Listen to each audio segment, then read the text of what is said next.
عمرك سولتي راسك علاش البحارة القدام فاش كيرجعوا من رحلتهم الطويلة كيرجعوا بنظرات تائهة، وكاين اللي فيهم كينسى سميتو وسميتو ولاتو؟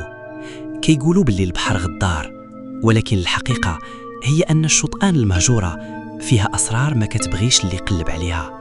وجد راسك حيت القصة ديال هاد الليلة غتخليك تحس ببرودة الرمل بين صباعك واخا تكون جالس في بيتك وسط المدينة.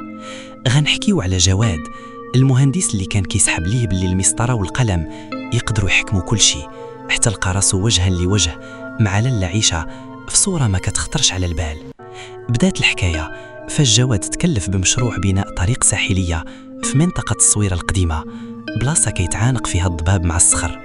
تما لقى واحد القبة منسية حيطها مبني بالصدف والملحة، والناس تما كيهمسوا باللي هديك ماشي مقام سيدي فلان ولكنها قفل لواحد الباب ما كيبانش.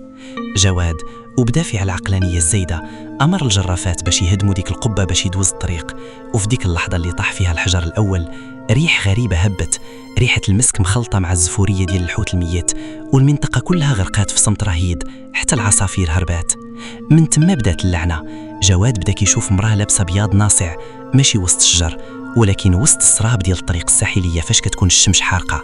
كانت كتبان ليه من المرايات ديال الطوموبيل كتمشى حفيانة فوق الزفت اللي كيغلي، والخطوات ديالها ما كتخليش أثر الحرارة ولكن كتخلي أثر ماء مالح كيقطر. الأحداث تشابكات ملي اكتشف جواد باللي كل ليلة كيبدا يسمع صوت خلخال ثقيل كيدور بالخيمة ديالو في الموقع، وملي كيخرج ما كيلقى والو غير آثار حوافر داخلة وسط البحر وخارجة منه. الرعب الحقيقي بدا فاش جواد لقى راسو كينعس في بلاصتو وكيقيل في البحر، حوايجو فازقين بالملحة ويديه عامرين بالحرشف ديال الحوت. اكتشف باللي عيشة قنديشة هنا ما بغاتش تقتلو، بغات تستوطنو، بغات ترجع للأرض من خلال الجسد ديالو حيت هو اللي هدم ليها الخلوة ديالها. الأحداث تعقدات ملي دخلت واحد المرأة شارفة من قبيلة ركراكا وقالت ليه باللي لاله عيشة ما بقاتش جنية ولات حالة، وأي واحد شاف عينيها في وسط الموج غيولي عبد ليها للأبد. جواد لقى راسو كيشوف ناس ماتوا شحال هادي كيتصاراو في الموقع ديال البناء، كلهم رجليهم مقلوبين وكلهم كيهضروا بصوت واحد، رجع الساروت.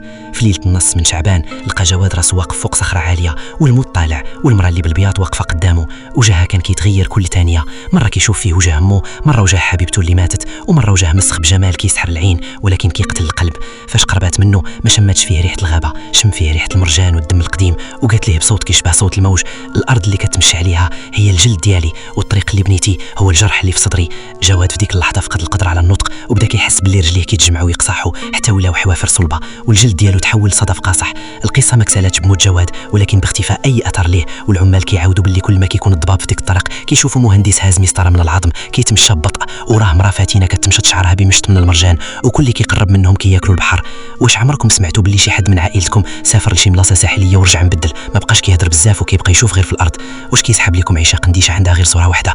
قولوا لينا في التعليقات الكومونتير واش كتآمنوا باللي هدم الأماكن القديمة كيقدر يطلق الحنات ما كتحبسش. وما تنساوش تشتركوا في القناة باش يوصلكم الجديد ديال خفايا الأساطير، واللايك كيشجعنا نكملوا.